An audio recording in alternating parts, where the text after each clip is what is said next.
안녕하세요. TV 개늑시입니다. TV 개늑시의 역사여행 그때 그 장소에서 7번째 이야기를 시작하도록 하겠습니다. 자, 본격적으로 시작하기에 앞서 구독, 좋아요, 알림 설정은 저의 피와 살이 됩니다.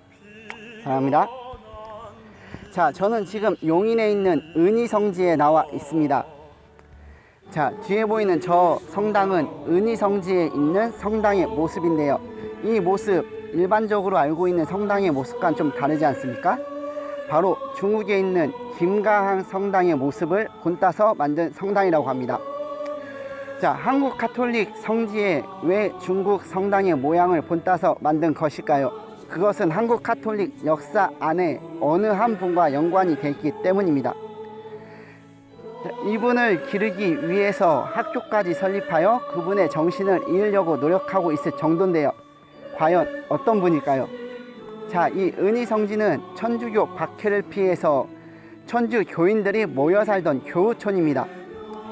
바로 이 성지에서 성 김대건 안드레아 신부님께서 세례를 받으셨으며 신부님이 되신 후에도 이곳 은희성지를 중심으로 사목활동을 하셨습니다.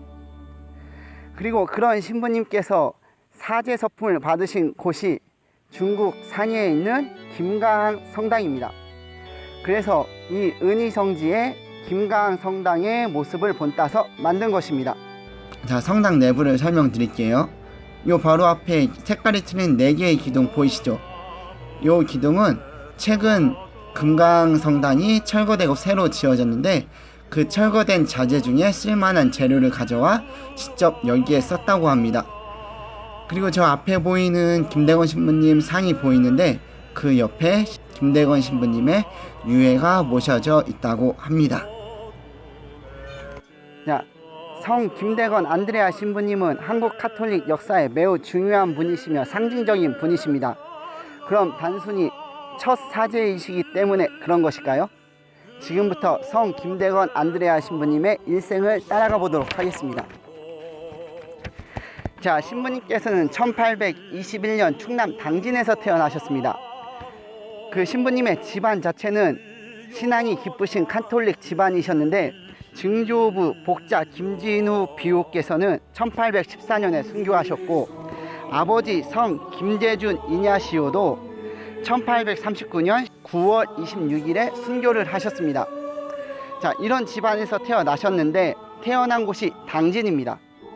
자, 당진이라 하면은 그 당진이라는 이름 자체가 당나라로 통하는 항구라는 의미입니다. 이 말인즉슨 외국의 문물들이 가장 먼저 들어오는 곳이라고 해석해도 무방합니다. 자, 따라서 이곳에서는 천주교와 관련된 서적, 물품 등이 가장 먼저 들어온 곳이며 또한 때에 따라 은밀히 들어올 수 있는 그러한 곳인 것입니다. 그리고 이곳은 실학 중에서도 성호 2개의 학풍을 잇는 성호학파가 주를 이루었습니다. 자, 이들은 진보적인 성향으로서 가톨릭 수용에 적극적인 사람들이었습니다. 자, 이러한 배경으로 당진은 한국 가톨릭의 초석을 다지는 곳입니다. 이를 쉽게 말씀드리면 당시 이쪽을 관할하던 감사의 보고서에 따르면 이곳 지역은 열의 8, 9이 천주교인이다 라고 보고를 하였고, 그리고 종교 자유화가 된 후 한국 가톨릭 최초의 성당이 바로 당진에 있는 합덕 성당입니다. 자, 이 당진을 기반으로 한국 가톨릭이 성장을 하게 된 것입니다. 자, 이렇게 당진에서 지내던 신부님께서는 7살 박해를 피해 이 은희성지 근처에 있는 골배마실이라는 곳으로 이사를 오시게 됩니다. 그리고 이곳 은희성지에서 모방 신부님을 만나게 되고 세례를 받으셨으며 신학생으로 선발이 되어 모방 신부님을 따라 마카오로 가게 됩니다. 그때 당시 나이가 15살이셨습니다. 자, 여기 지도를 보시면 배를 타고 가신 게 아닙니다. 압록강을 건너 중국 대륙을 횡단해서 마카오로 가셨습니다. 다시 한번 말씀드리지만 그때 나이 15살이셨습니다. 자, 15살에 6, 7개월간의 그 긴 기간 동안 걸어서 마카오까지 가신 것입니다. 자, 이렇게 힘들게 마카오에 도착을 하셔서 공부를 하시고 1845년 8월 17일 드디어 마침내 한국 가톨릭 역사상 첫 사제 서품을 받으시고 신부님이 되십니다. 자, 이 기간에 있었던 일을 짤막하게 말씀드리면, 마카오에서 공부를 하시다 아편전쟁으로 인해 마닐라로 피난을 가셨습니다. 자, 이곳에서 프랑스 함대가 조선 통역사가 필요하다고 하여 승선을 하게 되셨고, 신부님께서는 이참에 조선으로 들어가려고 하셨습니다. 그런데 프랑스 함대가 북상을 포기를 함에 따라 중국 대륙에 남게 되셨고, 이후로 조선에 들어갈 방법을 찾으셨습니다. 그러다 1845년 1월에 서울에 잠입을 성공하셨고, 이후 3개월 동안 거처 마련 등 사목 활동을 위한 기초 작업을 하셨습니다. 그리고 나서 상해로 오셔서 사제 서품을 받게 되신 겁니다. 자, 서품을 받으시고 나서 페레올 주교님과 함께 라파엘호를 타고 상해를 떠나 조선으로 출발하게 되십니다. 그러나 중간에 풍랑을 만나 표류를 하게 되시고 제주도에 있는 비양도라는 섬에 도착하시게 됩니다. 자, 이 사진은 당시를 기념하기 위해 만들어 놓은 것들이고요. 자, 이곳에서 정비를 하신 신부님은 서울로 가는 감시를 피하기 위해 우선 논산 강정에 있는 나바위로 가십니다.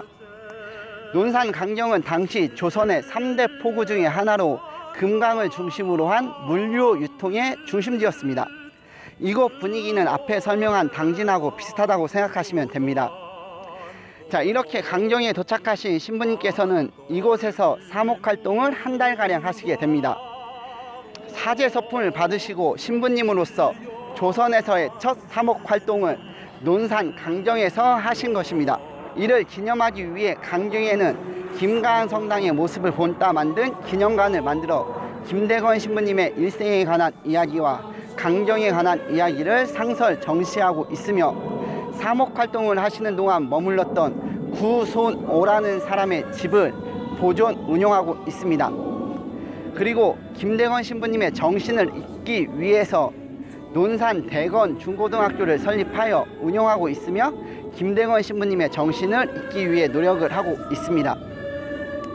자, 이렇게 한 달 동안 사목활동을 하신 후에 11월 초 서울로 올라가셔서 활동을 하시다 다시 이곳 골배마실로 내려오시게 되고, 이 은희성지를 중심으로 사목활동을 펼치시게 됩니다.